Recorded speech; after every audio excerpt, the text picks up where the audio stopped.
Hello, today is the 26th day of January 2022.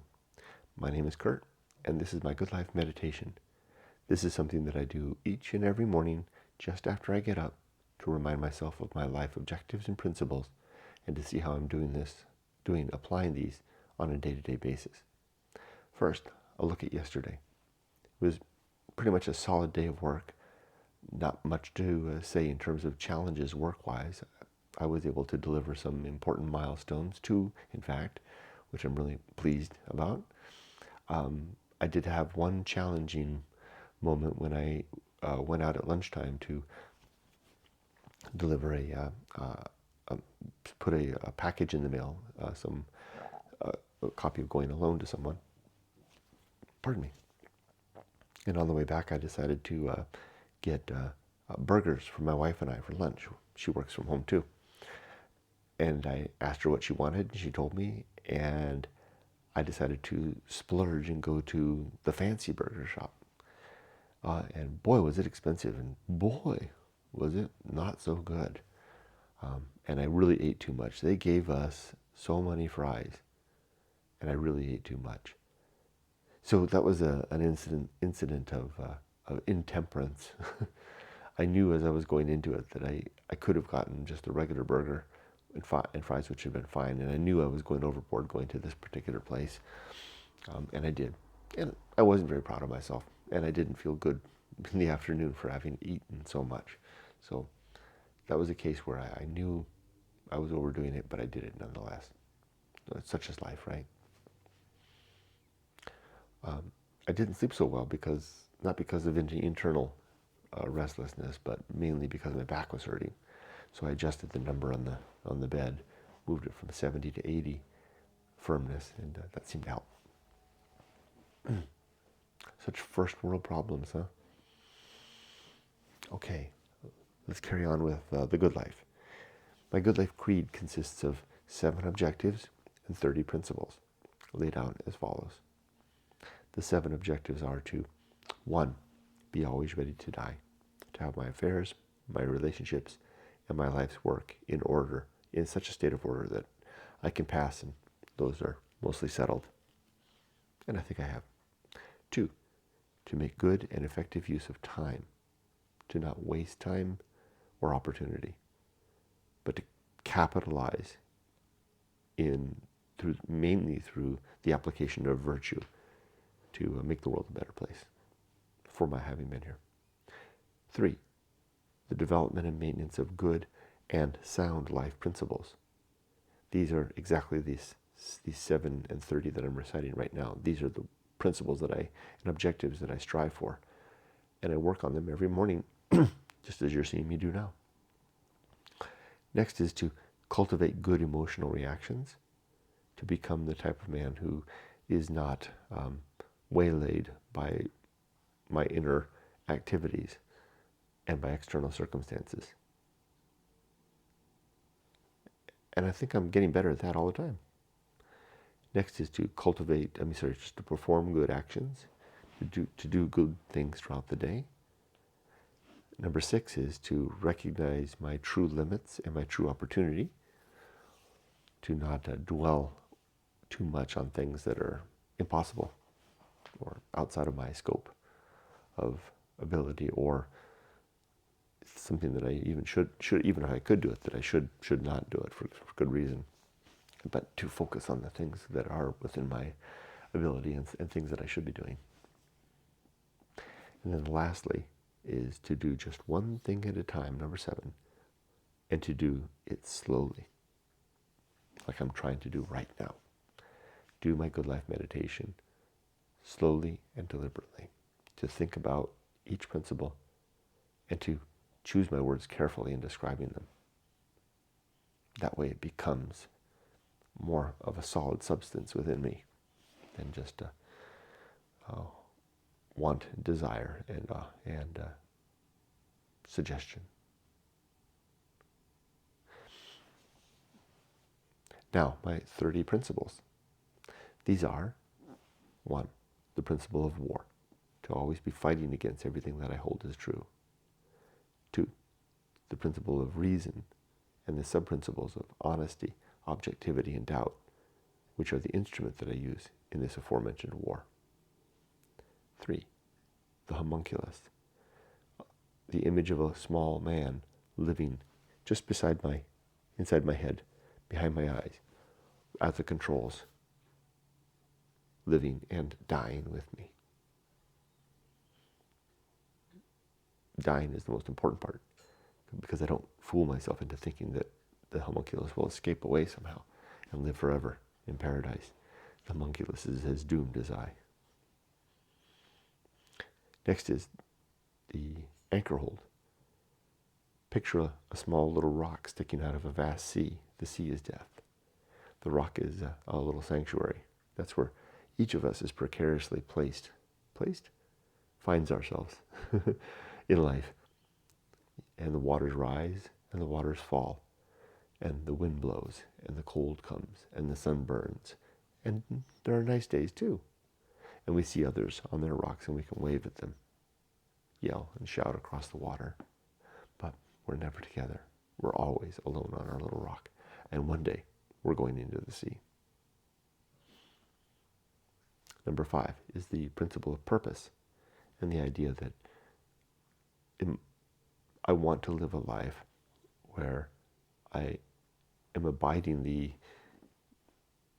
motivation that seems to be part and parcel of what I am, to build a family, to have a child, and to get my child into adulthood safely on her way before I myself pass away.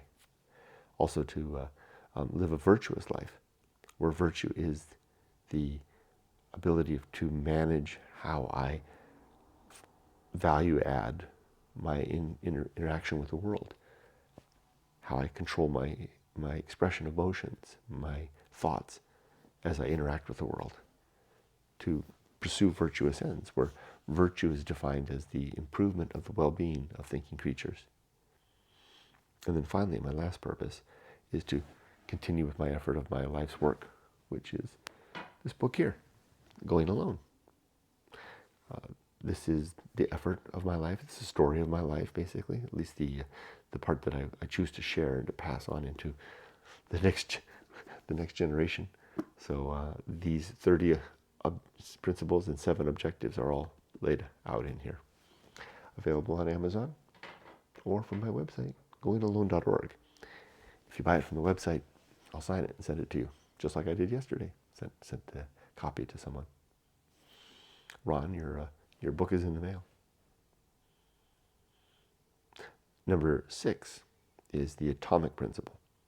Everything is made of bits and pieces, flowing and changing and forever transforming. So too you and me.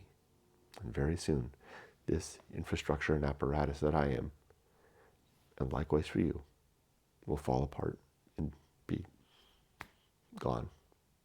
And so too the homunculus that resides within us now. Gulp. It's a heavy thing to realize that an eternity of nothing awaits. And we'll get to that when we talk about complete oblivion. That's another principle coming up. And if it seems like my good life creed is dark, it is. Because, frankly, the facts of life are pretty dark. It doesn't mean that we can't enjoy it along the way. Although that's a challenge for me. Because I will admit that the encounter, the experience of going alone has left me with a more nihilistic mindset. But I'm working on it. Keeping the band playing while the Titanic goes down. Next is the principle of nature. Everything has a particular nature, and it's good to recognize what that is, so that we can abide it, or at least work around it. Next comes the pirate ride, the suggestion that there is no free will.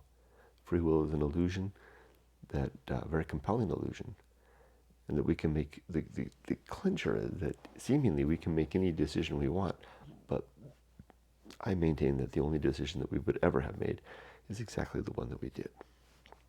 I can't prove this. This is, in fact, a tentatively held position. Dare I say, a position of faith. And I'm not pleased with that. But I'm so convinced by it. It seems it seems true to me to the extent that I operationally maintain it, even though I can't show it to be true.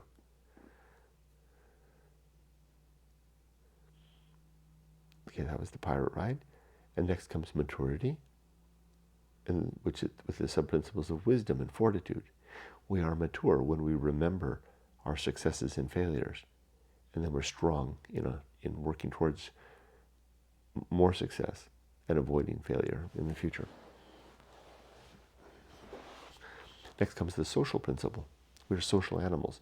We need one another to survive.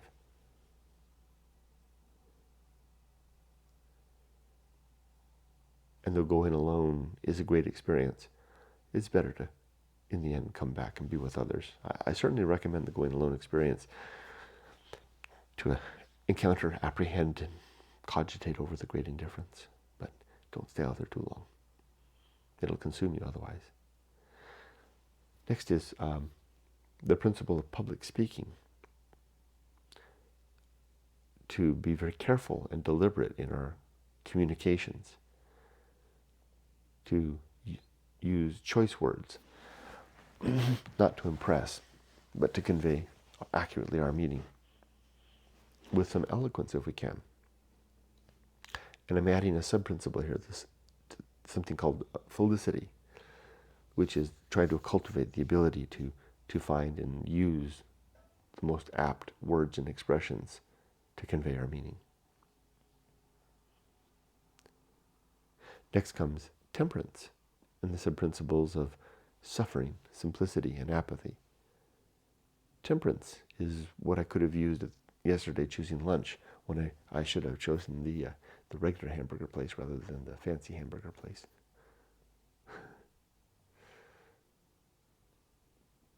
Temperance is also what I try to use in all activities in my life, whether it's how much I eat, or if I'm going to have another beer, or if I'm going to go overboard at work, which I'm wont to do. Next comes the horror show. Life is a horror show. There are just a nonstop parade of terrible things happening. And I don't try to dwell on that, but I do acknowledge it, and I do see it as something to help alleviate and work to improve. After that comes that which must be borne, and what we have to bear are the responsibilities that we take on in life.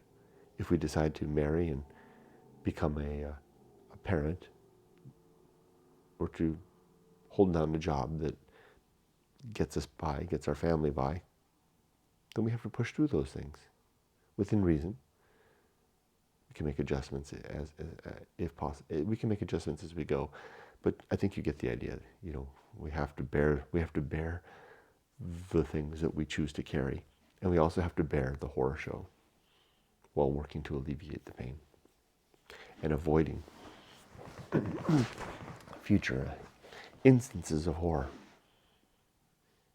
Next comes the Feast of Offal, which is the expression of upset that comes out of us when we can have no more, and we decide we're going to let it out, and we're going to let the whole world know about it. I try to avoid doing that, and when others are doing it around me, I try to avoid consuming it, because consuming it tends to it infects us in a way. And if I can, I'll offer some support and help. After the Feast of Offal comes distraction. We distract ourselves with all kinds of things in life. Work and hobbies and food and family and religion and just small talk, gossip, everything. And we do that largely so that we don't have to be alone with our thoughts. because it's then that the great indifference tends to creep in. So better to cover the orifices and not listen or see. I couldn't remember if that was 16 or 17. Oh well. The next one is the great indifference, actually, what I just mentioned, because that's what we're distracting ourselves from. And the great indifference, if you haven't picked up already, is the emptiness of the universe. The apparent fact that there seems to be no other intelligence, there seems to be no other life, period, in the universe that we've been able to detect so far. And that goes for God, too. God seems to be just a fanciful idea that we hold on to because there's so many goodies, good things that come if we can believe. It's like my holding on to the pirate ride. I know I shouldn't. That holding on to that principle, but it gives me so much in life. It answers so much that I do it nonetheless. So I know what it's like to believe. I understand the benefits. Yet it's better if I move on past that, and as I should with the pirate ride. My struggle. Again. No, not again. It's not true. That's not a first world problem. That's an existential problem. I guess that is a first world problem because it's only typically those in the first world who have the means and resources to be at liberty to think about such things, perhaps. I think Maslow would tell us that that's the case.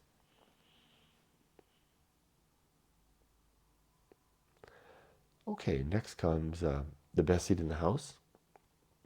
To not want to be anyone else, or be anywhere else, or be doing anything else, but to be okay with who I am, where I am, and what I'm doing right here, right now, while all the while striving to make things better.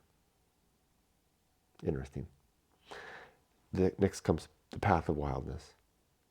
It's a way forward in life to get out of a circumstance that's either tired or not the place we should be or want to be anymore. We can collect facts, give ourselves time to think, and then at an appointed time make a decision. And if we need more time, we can give ourselves more time, but only within reason. Otherwise we think our lives away. At some point we have to make a decision. If we still can't collect enough facts, then we can make the decision leading with our gut instinct. And that heads us out. And we're moving again. Maybe in the wrong direction. But there's something to be said for moving forward.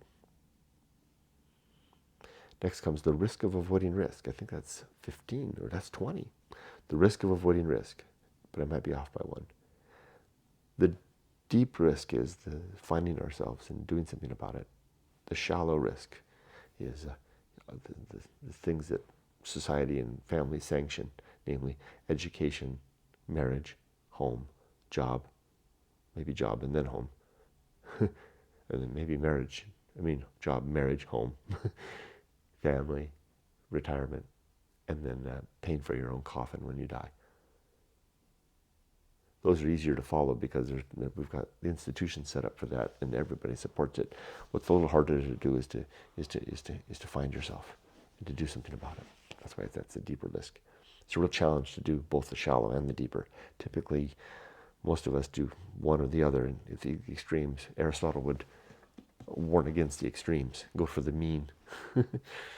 I recommend the deep level risk in the decade of the 20s after college is done, and then from there attend to the when they start the decade of the 30s, start on the shallower risks. Okay, that's 20, I think. Number 21 is, again, maybe 21 or 21 or maybe it's 20. I think it's 21. Is sin and damnation. There are 7 sins in my worldview, which are credulity, an over-eagerness to believe, falsity, being knowingly false, lying, hope, which is a desire uncoupled from action, just sitting on the sidelines, wishing the rain would stop, faith, which is believing things with the idea that the belief alone provides the reason for the belief, which is the strangest thing possible. Or where the belief itself is the evidence that the belief is true. Wow. How did that ever become a virtue? Certainly not a virtue in my worldview. It's a sin. Superstition is a category of belief that is, by its definition, is labeled as nonsense.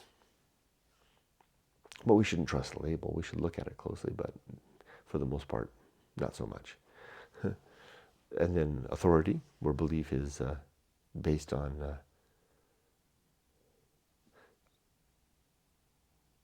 the office that someone holds, or the way that they carry themselves, or the fact that everybody respects them, or they wear a beautiful outfit. That's not a good reason to believe. And then dogma, belief because the idea is held as part of our blessed tradition, and it's in the big book. And then finally, gossip, which is not a category of belief. It's just talking about other people behind their backs. All right. So the consequence of these sins is damnation in the here and now. I think that was 21.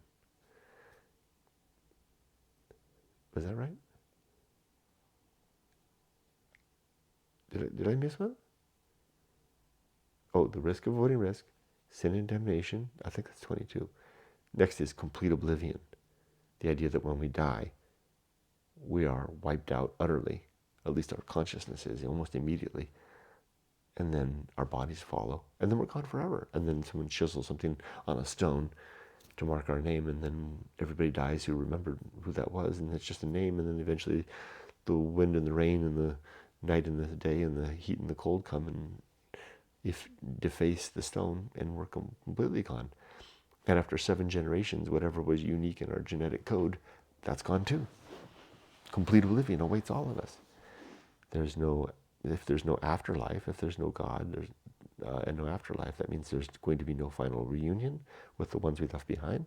There'll be no final reconciliation, a chance to make up for sour words during life in an afterlife, and there'll be no final justice. Because there's no one to give the justice and no one to apply the justice to. Hitler has indeed gotten away with his crime. Anne Frank was never avenged. It's a sour, sober prospect, but it's also a call to arms to, in the here and now, the life that we have, to reach out to those that we want to contact, to try to reconcile with those that we are currently in sour terms with, and to seek out in a legal, prescribed manner justice. Well, the opportunity for justice exists.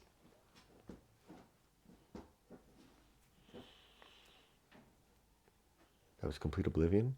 Now the great life adventure. One or more episodes in life that serve to define who we are, to make our character. Recommended in our 20s, to help us mold us into something, to have a story to tell and live and to relate. Well, as I mentioned before, do it young, carry it long. I did mention this before, I just made this up. Do it long, carry it long, set it down. Yeah, I like that. Do it long, do it young, carry it long, set it down. Well, I can remember that. And then the next one is the season of philosophy. That's the set it down. The reminder to, in fact, I want to write that down.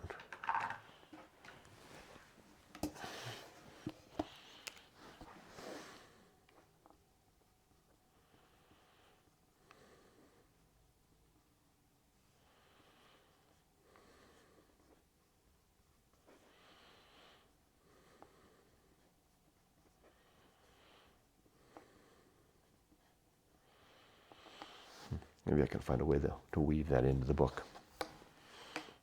Do it young, carry it long, set it down. The set it down part is the season of philosophy, when the words start to come to us. Oh crap, I lost my number, my count.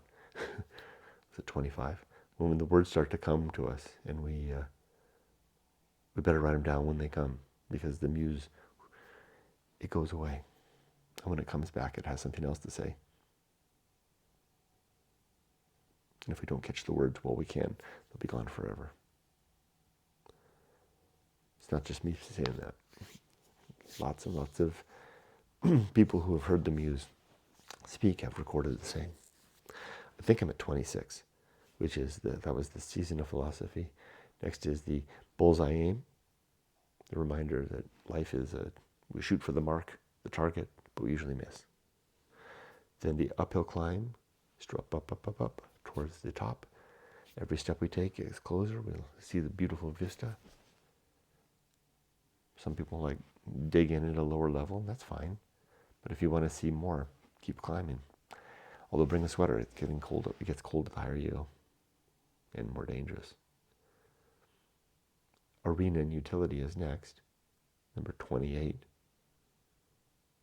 Life is an arena for where we get to try things out and do things, and we use these our objectives and principles. In my case, it's these. It's the Good Life Creed that I use to do well in that arena. At least, well, we try to do well with the stuff that's important to us.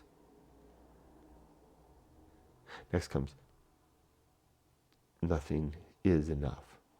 A reminder that less is often better. It's kind of a little bit like Temperance, but a little different. It's really a suggestion towards a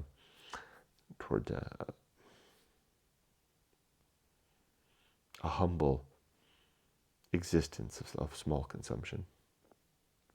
And then finally, the last one, I did get it right. I got the 30. Is the principle of fun, which is the most recently added principle. And I put it at the end for a reason, because after all that sober reality of no God, no life after death, the horror show, etc., I need to remind myself to have a little fun. This doesn't all have to be all hard work. It can be a good time along the way, as long as that fun is pursued within the parameters of the virtuous life, where again virtue is the seeking after the improvement of the well-being, particularly of thinking creatures.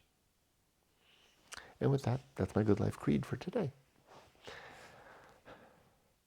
And I'll finish by forecasting the day. I have just 2 meetings today. One of them, I have the agenda all ready to go. It should be pretty straightforward. We're in pretty good shape with that one.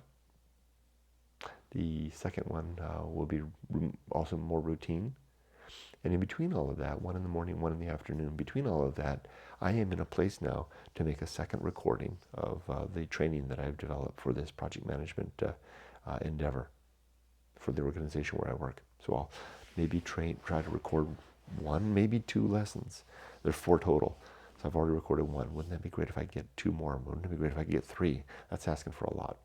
Maybe the goal would be by the end of the week, which is my weekend's tomorrow, to have all 4 of them recorded as demos and be in a position to begin executing, because I know I need to do that, because starting next week, I have a brand new project that's ramping up, a big project, and it would be great to have the recordings done. Not that I'm going to use the recordings, but these will be proof of concept, showing that I can actually deliver the training when it comes. Training manual is all complete. Just have to expound upon that in front of people. When that's done, then I can put that aside, let the mechanism go to bring the classes on, have that project's up and running. It's taken me 6 weeks to get to the point from zero to execution, and the delivery stage of the project, and then I can switch my mind, turn my attention to the initiation stage of this other project. There we go. Well, I'd like to wish you all the best. I hope that it's a good day for you. Remember to be safe, but not too safe. Talk to you again. Bye-bye.